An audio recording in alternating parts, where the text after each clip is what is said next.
As adults, we often joke with our colleagues or friends about re-entry after a vacation or extended time off from work. It's hard to get back into the swing of things, and even harder for kids and teens, especially if they've been out of school receiving medical treatment or therapy. It's normal to feel anxious and scared and nervous.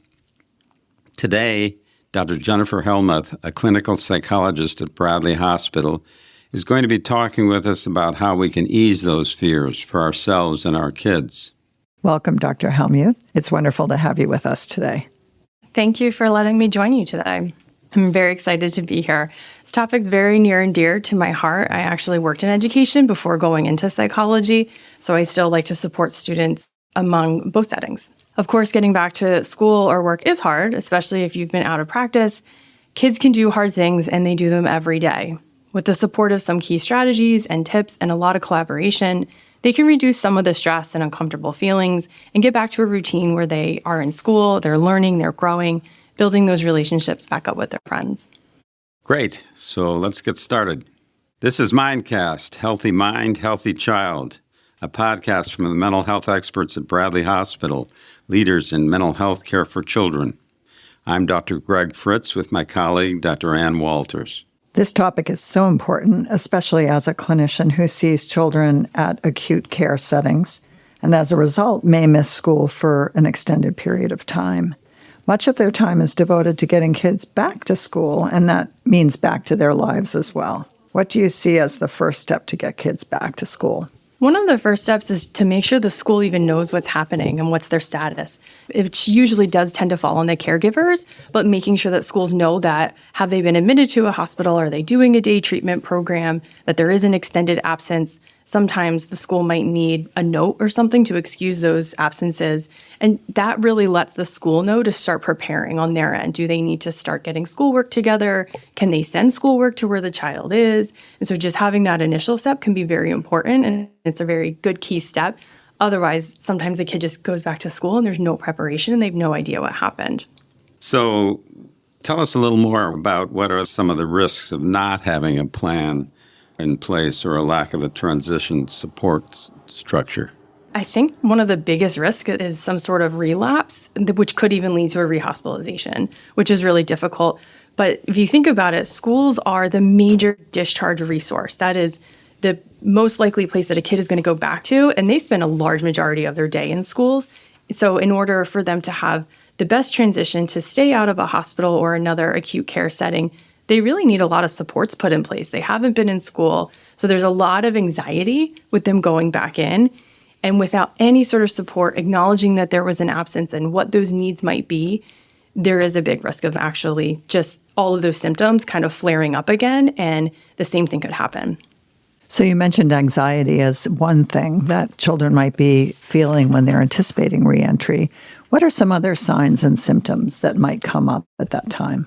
There actually is some research in this area. There isn't a ton about the reentry process, but some of the studies that have been published are really able to actually take a look at all of the concerns and the risks in these three main areas: socialization, academic concerns, as well as emotional concerns. So in the social domain, there's a lot of anxiety about what do I tell kids about where I was? They don't really want people to know that much private information, but they also don't want to lie. So there's a lot of concern about that. Which transition, that's one of the first things they address is, well, what do we tell the other kids?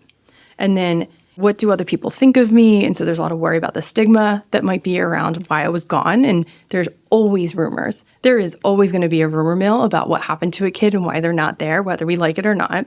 That being said, there could be negative social consequences, either when people find out about hospitalization or just in terms of the rumors that the stories that were made up and the lack of information. And then also sometimes their friendships could be negatively impacted.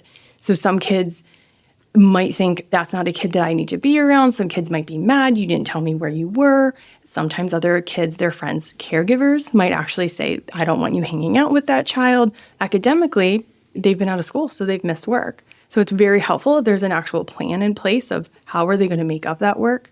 And then some kids are really anxious about their grades. Some kids could care less. And they're like, great, I missed all of that. But other kids are actually concerned, am I going to go on to the next grade? I hear that question a lot, actually. Do I have to repeat things? Do I have to do summer school?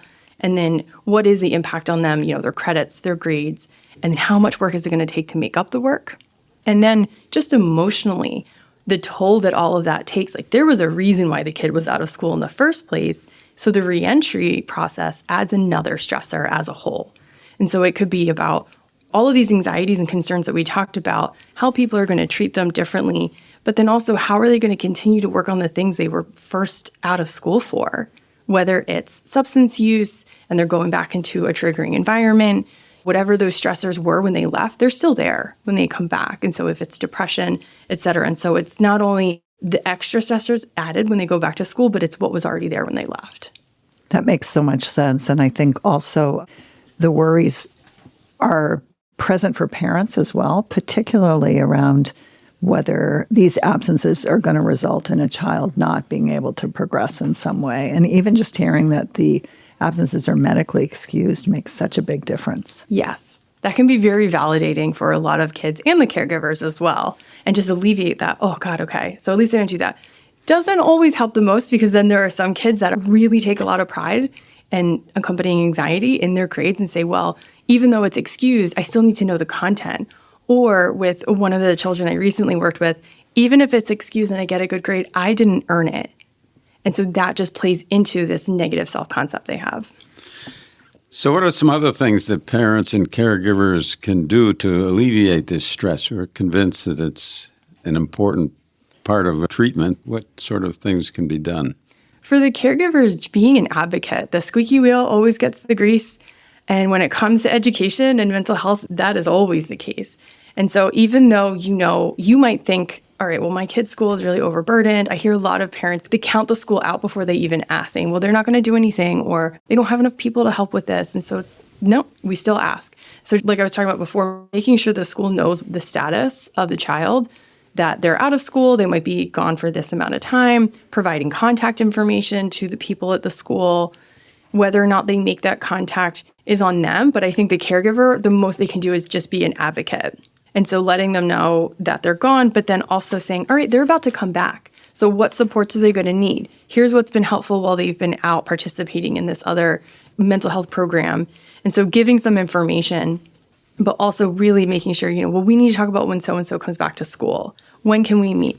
I would hope that there's someone at the child's program, whether they're in the hospital or in a day treatment program, who is taking that on. But just in case, that's one biggest thing that I think a caregiver could do when it comes to school reentry.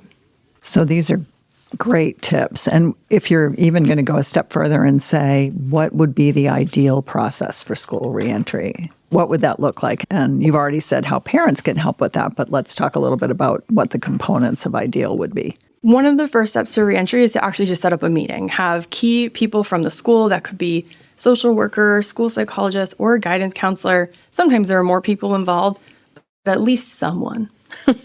And, hopefully someone of those few positions that I just mentioned. So getting someone from the school to set up a school reentry meeting that does include the caregiver, someone from school, and then someone from the mental health program that the child is participating in. Their clinician most likely would be the one who would participate in that meeting. It could be their psychologist, a social worker, usually one of them. So setting up a meeting where then they're going to go ahead and talk about all of the needs of the child, the progress that they've made, recommendations from the clinician on how they're going to maintain all the progress that they've made across settings.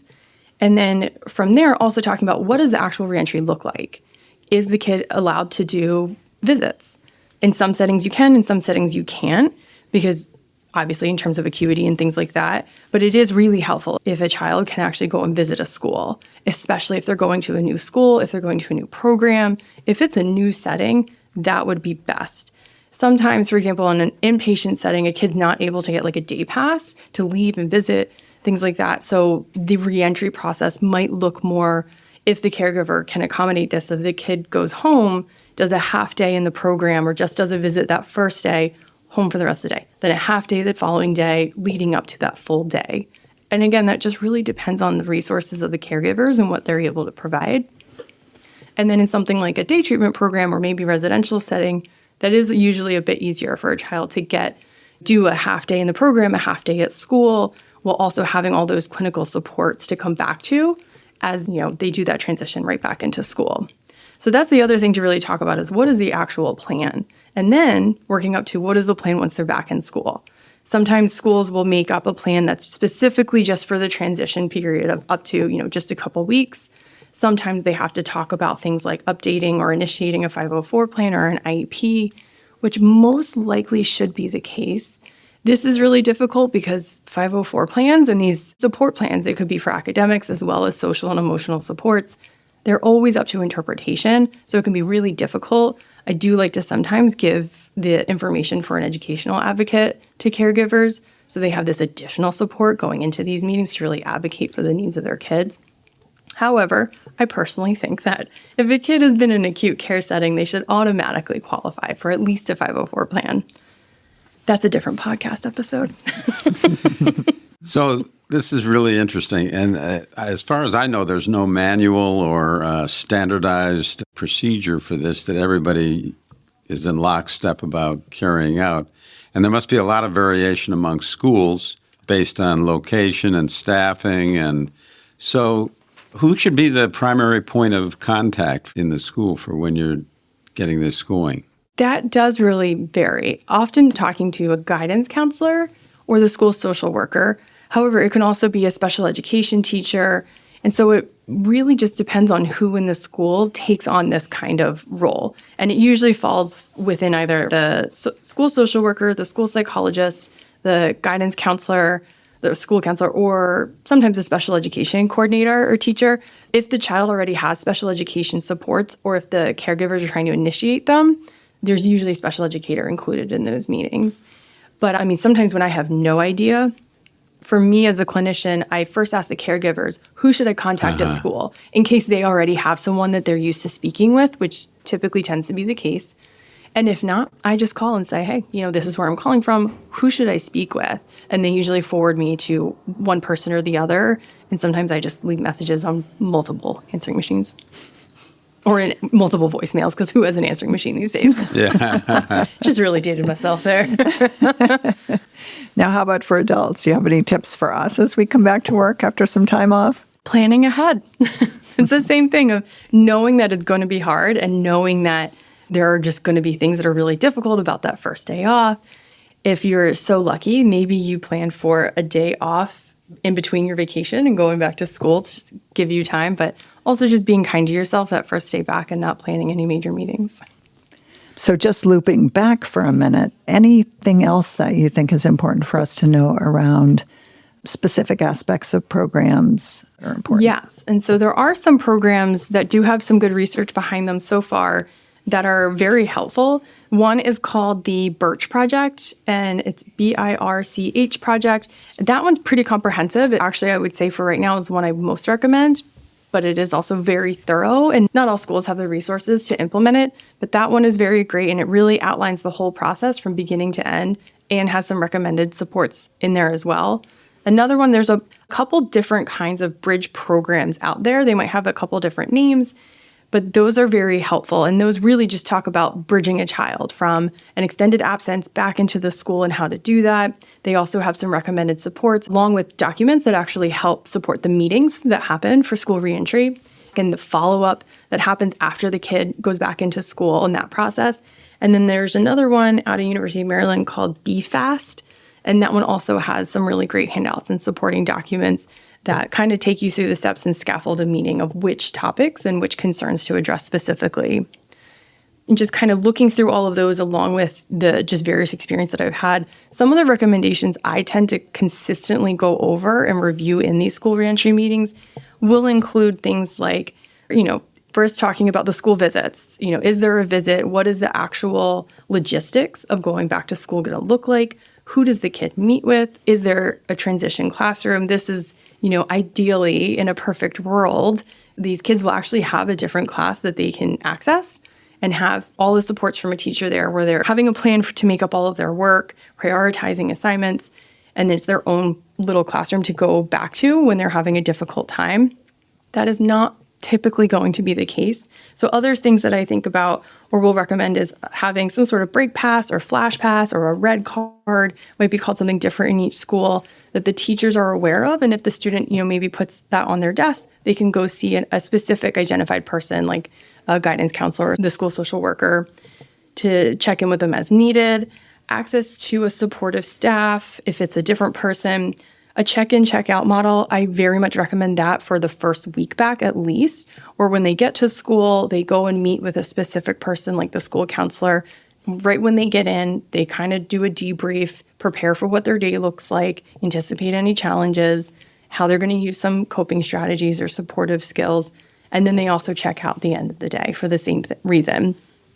Having a specific plan that addresses any outstanding work, even though if there is a medical absence, if there's some core content that the child has to make up, has to focus on, making a plan for that, and really just prioritizing the must-dos that has to happen for that kid to receive credit and to make sure they have enough content knowledge to move on to the next grade. Sometimes an abbreviated or a modified schedule is what's going to be best for that child. And it depends. I mean, there was one child I worked with that had just such severe traumatic grief that had happened from such a tragic loss in her life.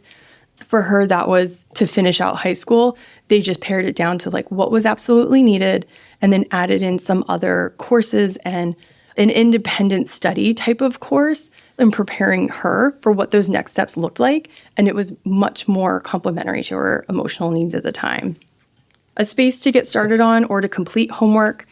Not all kids have that at home. And so if this is something that really holds them back and impacts their grade, causes a lot of anxiety, whether it's an academic or, a community-based factor, that can be really helpful for a lot of kids to just have a space to just get started so then they can finish it later or to at least receive half credit. Support accessing school-based groups or activities, an after-school activity or a school club.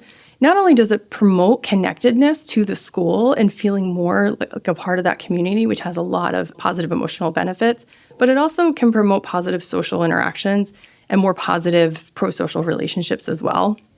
There could also be a behavior plan that targets specific behavioral concerns from that child. Oftentimes the clinician will talk about what they used in, the acute care program that the child's been participating in. And we'll say, this is what's worked here for us. What might that look like? And they can do some problem solving with the school team about what that looks like back in school.